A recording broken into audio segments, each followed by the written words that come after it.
انتہائی لائق صد احترام بھائیوں اور دوستوں، اللہ نے دین اسلام کو سادگی کا دین بنایا ہے اور سادگی میں اللہ نے بے شمار برکات رکھی ہیں۔ تکلفات سے پاک زندگی کو اسلام پسند کرتا ہے۔ قرآن کریم میں ہے وما انا من المتکلفین، اور میں تکلف کرنے والوں میں سے نہیں ہوں۔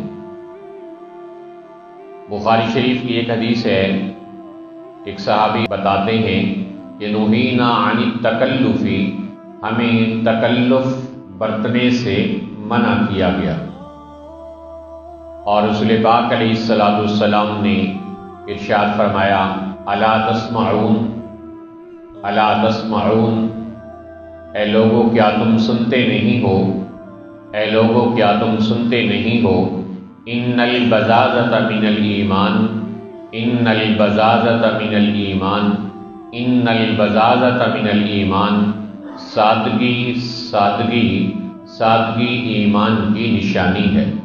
3 مرتبہ آپ نے ارشاد فرمایا سادگی ایمان کی نشانی ہے، سادگی ایمان کی نشانی ہے، سادگی ایمان کی نشانی ہے۔ جب ہم سرکار دو عالم صلی اللہ علیہ وسلم کی مبارک زندگی کو دیکھتے ہیں تو وہ سادگی سے بھرپور نظر آتی ہے اور تکلفات سے انتہائی دور نظر آتی ہے۔ آپ صلی اللہ علیہ وسلم کا کھانا، آپ کا پہننا، آپ کا چلنا، آپ کا پینا، آپ صلی اللہ علیہ وسلم کی رہائش اور آپ علیہ السلام کا مکمل طرز زندگی سادگی کی دنیا میں سب سے بہترین مثال لیے ہوئے ہے۔ قرآن کریم میں اللہ تعالیٰ نے ارشاد فرمایا لقد کان لکم فی رسول اللہ اسوۃ حسنہ، کہ تمہارے لیے اللہ کے رسول صلی اللہ علیہ وسلم میں اسوہ حسنہ ہے، بہترین نمونہ ہے۔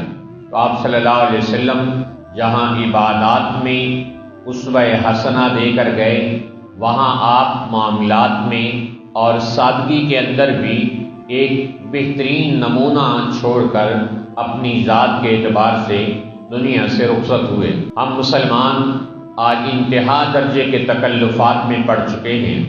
شادی بیاہ ہو، خوشی غمی ہو، کھانا پینا ہو، رہنا سہنا ہو، مکان رہائش ہو یا گاڑی سواری ہو، ہر ایک چیز میں تکلف، یہاں تک کہ چال ڈھال میں، رفتار گفتار میں اور طور اطوار میں بھی ہمارے تکلف آ چکا ہے۔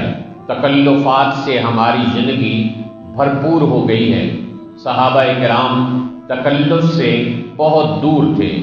رسول پاک علیہ السلام نے ایک حدیث میں ارشاد فرمایا قد افلح من اسلم ورزق کفافا وقنعه اللہ بما آتا، وہ آدمی کامیاب ہے کہ جس کو 3 چیزیں مل گئی۔ نمبر 1 من اسلم، جس کو ایمان کی دولت مل گئی۔ نمبر 2 ورزق کفافا، اور گزارے کے لائق اسے رزق نصیب ہو گیا۔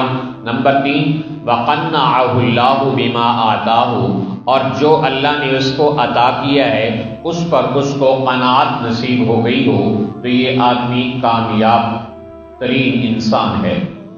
تو آج جس زمانے میں ہم جی رہے ہیں، وہاں تکلفات اور تعیشات نے ہماری زندگی اجیرن کر کے رکھ دی ہے۔